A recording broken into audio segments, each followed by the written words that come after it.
Welcome back, viewers, to the PI Show. I'm here with Martin Smith and we're talking about sports injuries. Yes. Martin, we were just talking before about a couple of cases involving people getting injured in the sporting arena. Yes. There's a case of a young child, a very sad, tragic case, Yes. where a child was hit in the throat by a hockey stick in a game of Minky. What's Minky? Minky hockey is obviously a smaller version than the big game. You would have thought it had you wouldn't have thought it, I should say, have safety issues in it to be played by children 8, 9, 10, 11. But this was a tragedy. The child got hit in the throat by a hockey stick and died. And how old was the child? The child was 8. I think the child that hit the... he was 11, sorry. Was 11? The 8-year-old The one that swung. died, the 8-year-old, lifted the club above his shoulder, swung and hit the other child in the throat. Now the thing is, the court said it was a pretty remote sort of a risk. How remote is it, mate? I would have thought that when you're dealing with children, that swinging a club and lifting it above shoulder height would happen on a regular basis. Yes, in other areas of the law, what's an appropriate age for a child or to be properly supervised, or what's the appropriate age for a child to respond appropriately to circumstances? If you're under 7 and you have compulsiveness about you, like a child running to go and get a ball, they don't think about what's going on around them, they just go and run and get the ball. That's compulsiveness. Does that stop at 8? Does it stop at 10? Does it stop at 11? Like here we've got an 8-year-old that swings it above his shoulder. What breaches occurred? The 2 breaches they talked about in the case were allowing 8-year-olds in grade 3 to play Minky. Should they have been restricted until they were 10? That was one of the arguments. Secondly, allowing or extending that was, should an 8-year-old be playing with 11-year-olds?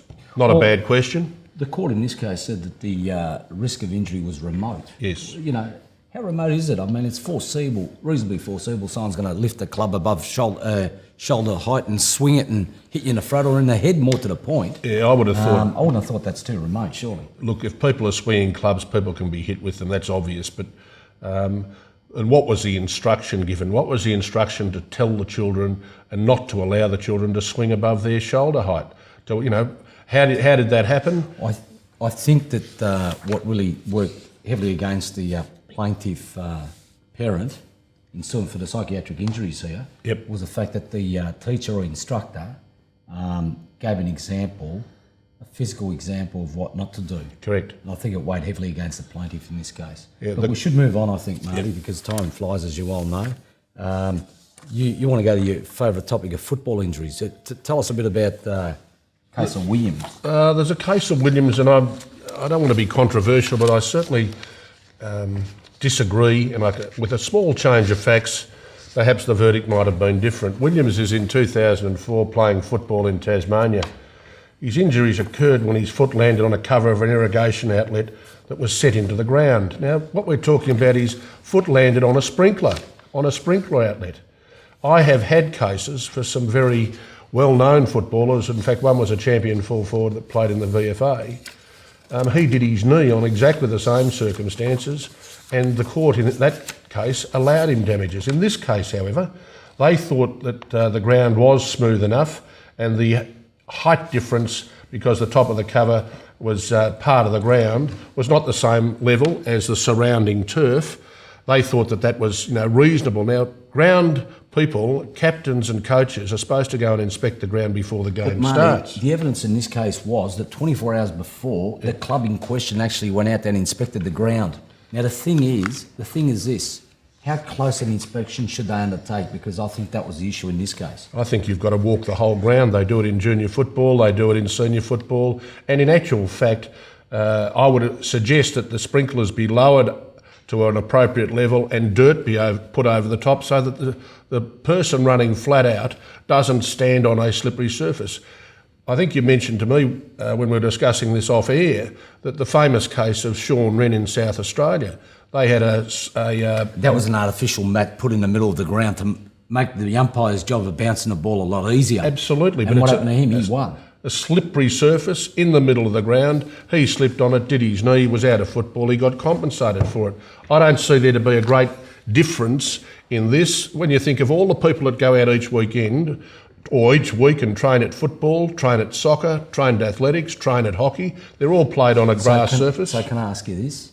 Obviously, your view is that Williams was pretty unlucky, wasn't Very, very unlucky it? decision. What sort of an onus does that put on the sporting clubs, especially when you're dealing with amateurs and all sorts of things? You got children playing from the ages of 5 right up until 21. Yep. 21, they're not children anymore, they're teenagers. But what about when we had the drought and you had all those very, very hard grounds? Yep. I think there was a lot of instances where games were called off. Yes. And things like that. So how much money can they possibly spend? I don't think it's a question of money. I actually think it's a very simple way, going out and inspecting it, taking a bucket of dirt, covering it, etc., removing the danger. If they don't remove the danger, they shouldn't allow it to things play. that are obvious, like sprinkler heads, holes where things have been dug up, Yep. or uneven surfaces, things like that can be guarded against, and they shouldn't be permitted to play on those sorts of surfaces. Yeah, Is look, that if you've correct? got it in a lot of suburban grounds, we all see it. You've got the concrete pitch in the middle of the oval. If they don't properly cover that with dirt, if it's not properly prepared for the football game, what happens if somebody comes down from taking a screamer and lands on their head on a I'll tell you concrete something, pitch? if you saw some of the grounds we had to play on as kids, I mean, I remember our footy ground, the reason why we probably won a premiership that year was because no one else could run on it. Yeah. It was so uneven, we knew all the humps and bumps and all sorts of things. Yeah, Tony, it's interesting. There's other sporting codes which we might go to now. One's to do with a jockey. Horse racing. Yeah, horse racing. A jockey who was injured in a race fall. It's a case called Cleeson Pelling. It's to do with a 21-year-old apprentice jockey who's 200 metres from home. In other words, they're going flat out at that stage. A horse moves and there's an accident Yeah, taking he down three shifts, horses. doesn't watch his horse, comes off the horse, so it's a winning at all cost principle. Yeah, well, we've discussed that in other episodes as well. But the court took a bit of a dim view to the other jockey moving ground. He said, in the case of an injury caused in a horse race, the test to determine whether a jockey was negligent in his riding is whether the jockey failed to take reasonable care for the safety of fellow jockeys in the circumstances. They also went on to say exactly what you just commented on. However, the court held that winning, whilst important, does not displace all other considerations. And it's a bit like our duty to the court. It is. Lawyers, barristers, etc., etc. We've got a general duty to the court, and all other considerations sort of come second, but we know that we've got to look after our clients and everything else. So they're very important considerations. Can I just sum up by saying, Martin, that when you're dealing with injury cases, what's important is training, instruction, supervision, safety of equipment, insurance, and of course, the facts. The facts. You've got to get the facts and make sure you get some advice. Right, we're going to take a break shortly, but have a guess what we're doing. We're going to our favourite segment in the next part of the show, and that will be Vivian's mailbag. Thanking you.